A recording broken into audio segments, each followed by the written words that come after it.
Two British soldiers face prosecution accused of murder in Belfast at the height of the Troubles. IRA member Joe McCann was shot dead in 1972. The regiments that fired at him are now under scrutiny. I'm afraid it's fundamentally wrong. These people have served and provided us with the security that we enjoy in a particularly difficult time in Northern Ireland's history. Also this lunchtime, Aleppo's evacuation is suspended. Claims that buses are being targeted by guns and mortars. President Obama accuses Russian computer hackers of interfering with the US elections. And the £2.5 million lottery fraud. Camelot is fined for wrongly paying out the jackpot.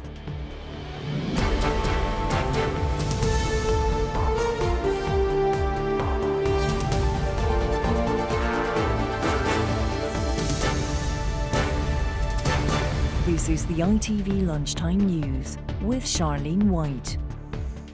Good afternoon. In the early 1970s, Joe McCann was a prominent member of the official IRA in Northern Ireland when he was shot dead in disputed circumstances in Belfast.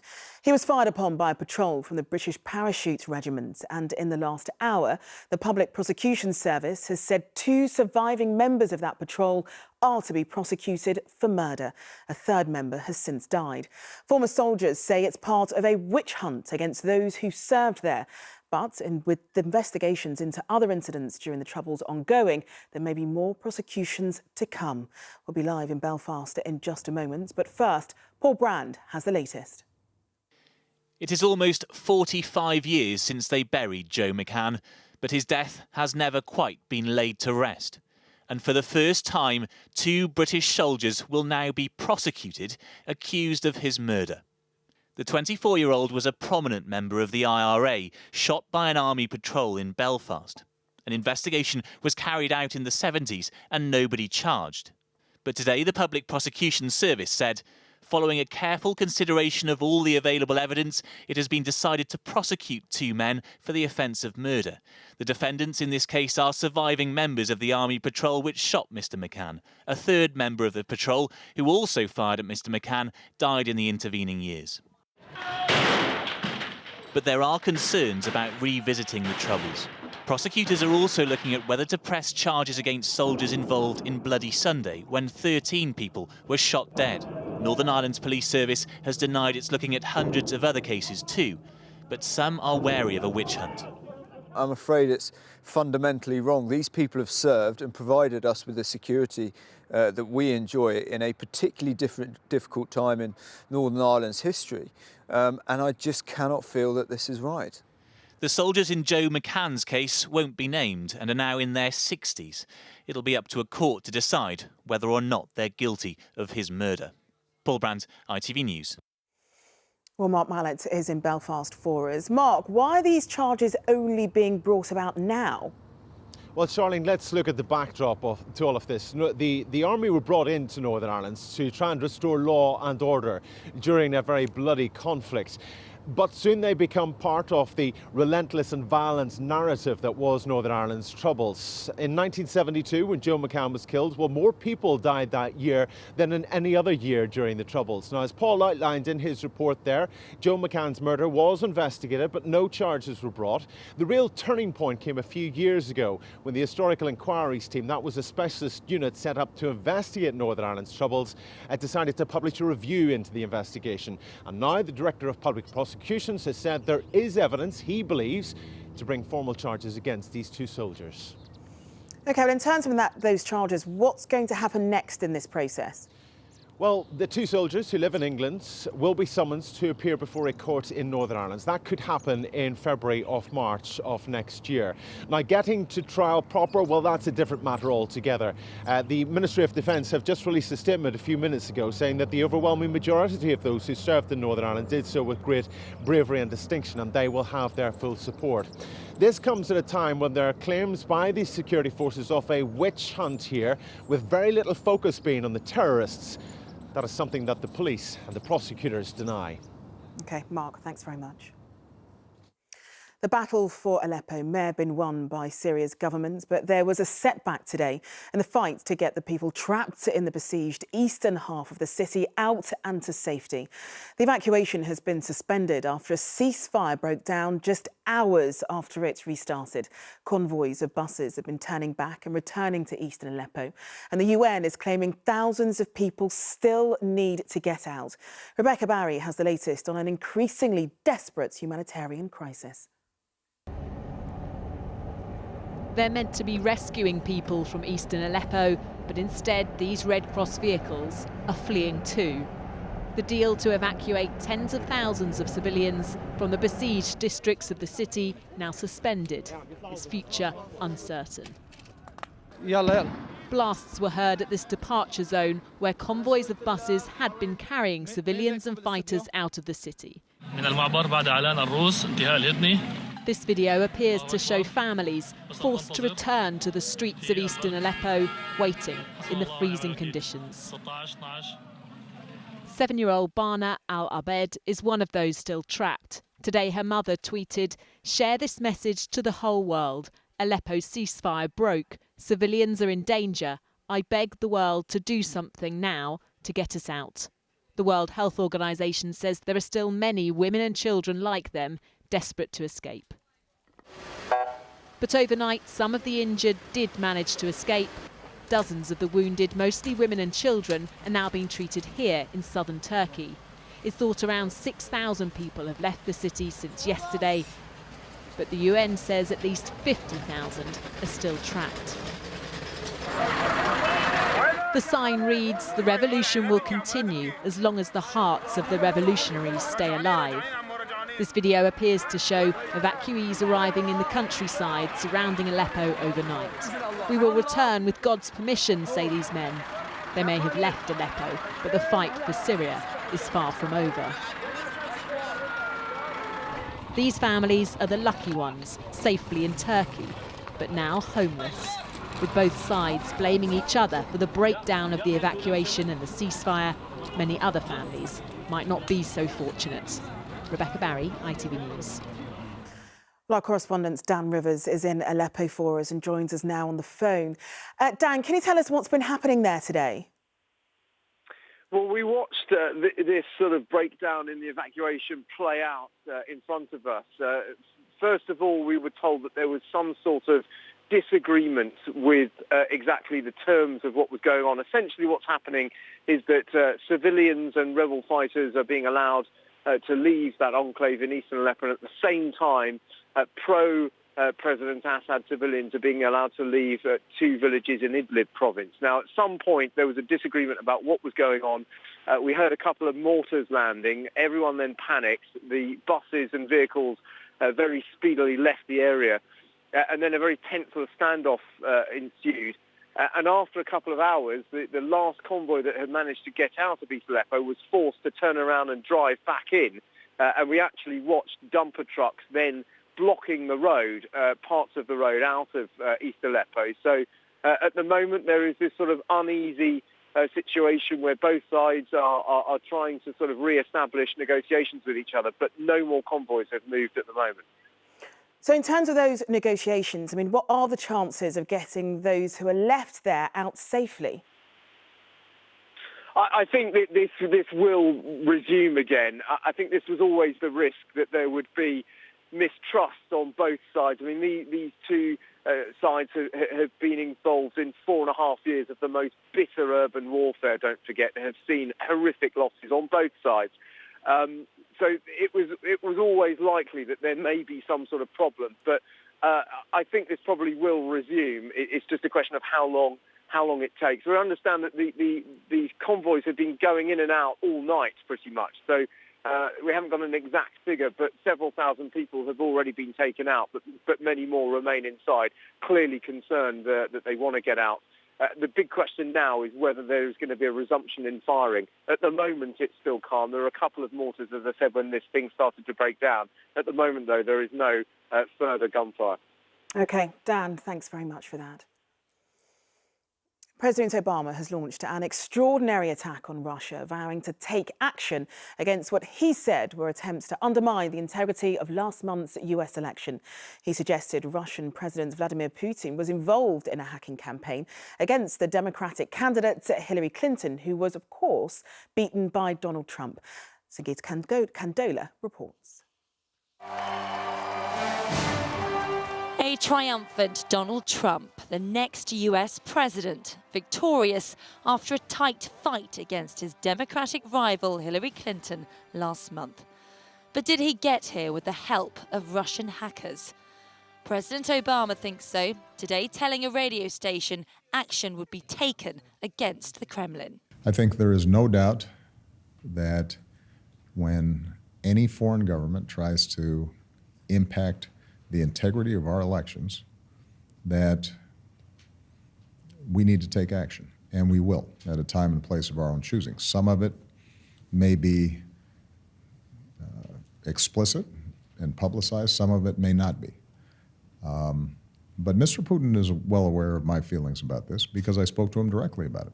President Putin has been accused of being directly linked to the cyber attacks, with claims Russian hackers targeted the emails of the Democratic Party and a key Hillary Clinton aide in the run-up to the race for the White House. The US say the emails were then steadily released in the months before the election to damage Mrs. Clinton's campaign. Russia has denied the accusations by President Obama. Mr. Trump also dismissed the claims as ridiculous and politically motivated.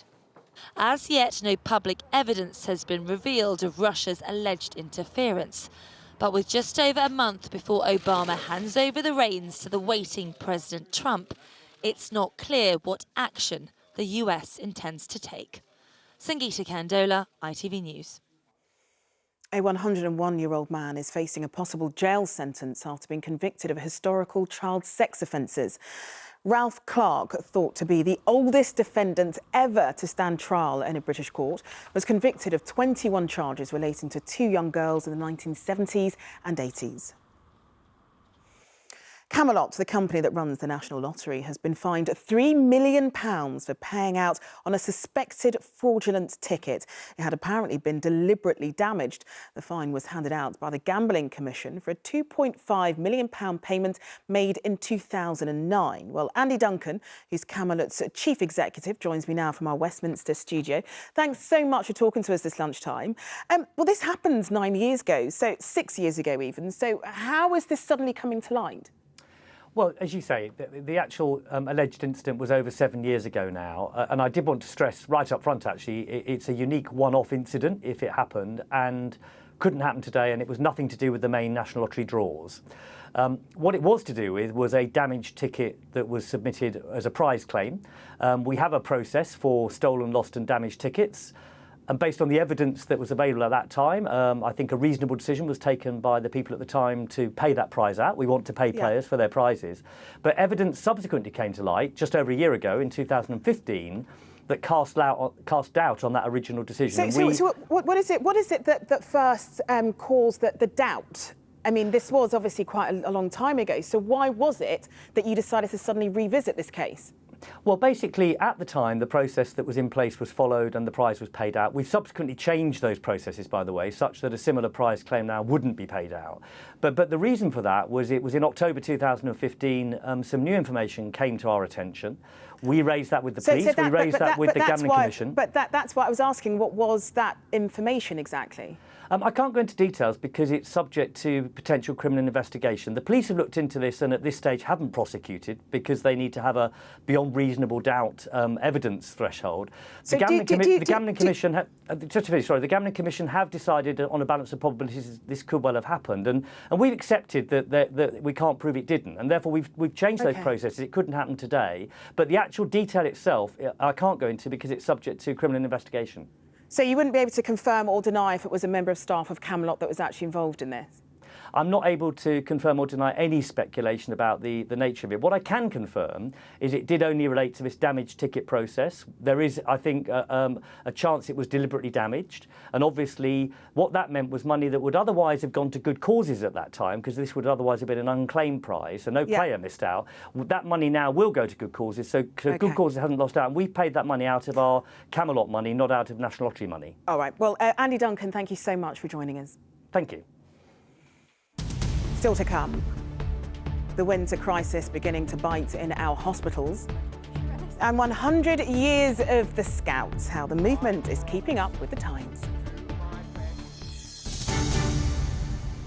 A Royal Marine convicted of murder after shooting dead a seriously wounded Taliban fighter in Afghanistan will find out this afternoon whether he's going to be freed from prison on bail. Sergeant Alexander Blackman is appealing his conviction. He says new evidence shows it should be downgraded from murder to manslaughter. Well, Sally Lockwood is at the Royal Courts of Justice in central London, where his supporters are gathering this lunchtime. Sally, what's happening there? Well, former Royal Marines have been gathering here outside court over the last few hours, and many are now queuing to go in and sit in the public gallery for this highly unusual hearing, which begins in just a few moments' time. Sergeant Blackman has been in prison for 3 years now, but if his legal team is successful today, he could be granted bail while he waits for an appeal into his case. Alexander Blackman was known as Marine A during a controversial court-martial that sentenced him to life imprisonment for shooting and killing an injured Taliban fighter in Afghanistan. New evidence suggesting that he had combat stress at the time of the incident has given his supporters fresh hope that his murder conviction could be quashed. And one of those is the MP Richard Drax, who's one of 4 people standing £50,000 in bail today. We believe that this man needs another hearing, which hopefully he's going to get, and he's not going to run away. I've met him several times in jail, and he's a man I'd be very privileged to have in my platoon. I'm an ex-serviceman myself, so I had no hesitation whatsoever in putting up security for him. Well, Sergeant Blackman's wife, Claire, arrived in court just a few moments ago. She's cautiously optimistic. Her husband's been in prison for 3 Christmases now. But if his legal team is successful today, she will travel straight to the prison in Wiltshire, where she visits her husband each week, and could be taking her husband home by as early as this afternoon. Sally, thank you. A warning this lunchtime that people who are admitted to hospital this winter will face an increased risk of getting an infection because hospitals are so full. A review by health think tank Nuffield Trust has found that last winter, 95% of beds in hospitals across England were occupied. And it says this year it could be even worse. Nick Wallace has more. Winter weather can be a serious danger to elderly and disabled people, and that means more hospital admissions. This time last year, Poppy, who has multiple sclerosis, was admitted to King's Hospital in London with infected bed sores. She told me the wards were so full, staff were being pushed to the limit. They couldn't stop. They were running around all over the place. Bless them. It was like they hardly even had a chance to have a cup of tea or get their prescribed break. You know, lunch breaks and things. The nurses, they're supposed to get a lunch break. They were getting 5 minutes. It was just a nightmare. There are nearly 100,000 hospital beds in England, and last winter an average of 3,466 temporary extra beds were being used every day. Despite this, hospital wards were running at 95% capacity over winter, with 9 trusts running at 100% capacity during peak periods. The Nuffield Trust says overfull wards increases the risk of infections breaking out. It also has a knock-on effect for A&E departments, which get jammed up because doctors can't admit patients when there are no beds available. Looking at last winter, looking at the performance of the NHS right now, including its finances, going into this winter is going to be particularly difficult. The weather may be great, so that may be a bit of pressure off there, but the likelihood is a very tough winter. Another problem which takes up vital bed space is the failure to discharge patients even when they're well, bed blocking. The solution is complex. Room 2, bed 2, so EDDs for tomorrow. In Darlington, hospital staff are using a new area-wide system involving the community, carers and GPs, which aims to steer people away from A&E and hospital wards unless they absolutely need it. It seems to be working. It has to. I mean, the thing that I would say is that if we can get that feeling of working together and really work together and put our efforts into it, then be it winter or summer or Christmas Day, I think we should be working the same, and that's the ethos that we are trying to create. And I'm pretty certain that working together, we will be able to achieve this. The Labour Party blames the lack of beds on the crisis in social care, but NHS England says plans to maximise hospital bed availability this winter are well in hand. Nick Wallace, ITV News. Children have been tying knots and helping pensioners across the road in its name for 100 years now. The Cub Scouts movement, set up by Robert Baden-Powell in 1916, is celebrating its centenary today, as Olivia Kingsley reports. I promise to do my best, to do my duty. A solemn promise made under the watchful eye of Darwin. These Cub Scouts are at the Natural History Museum in London and letting off steam. So you've been in the Scouts 3 years? Yes. What do you enjoy about it? Well, I enjoy going on fun camps and it's really, really fun. You get to adventure the forest for your spare time. I've learned how to make a pancake and ice cream. This one is science. Oh yeah. This one is backwards cooking. And this one is athletics. The Ibrox Stadium marked the rally of 30,000 Boy Scouts. The Boy Scouts Association was set up in 1910. The Cub Scout movement for younger children followed 6 years later. Within just a year, there were nearly 30,000 cubs. At first just boys, then girls too from the 70s. Today, girls make up a quarter of all Scouts. The movement has, it's embraced modern technology and diversity, and there is no more exciting time to be a Scout. There's a tremendous kind of something missing in young people's lives if they don't have the opportunity for unstructured outdoor play where they just get out, have an adventure, learn experientially about their world. These children have got to go to school today, so they've been here since 5:30 a.m. All across the country, 150,000 children will be meeting up to celebrate 100 years of the Cub Scouts and to renew their Scout promise. In Dunfermline, they've turned it into a song. I like going camping because we get to see overnight and we get to do lots of fun activities. You get to play games and also you get to do arts and crafts a lot. Whichever group you go to, it's pure, carefree fun. Long may it live on. Olivia Kingsley, ITV News. That's it from us this lunchtime, but from everyone here, enjoy your afternoon. Goodbye.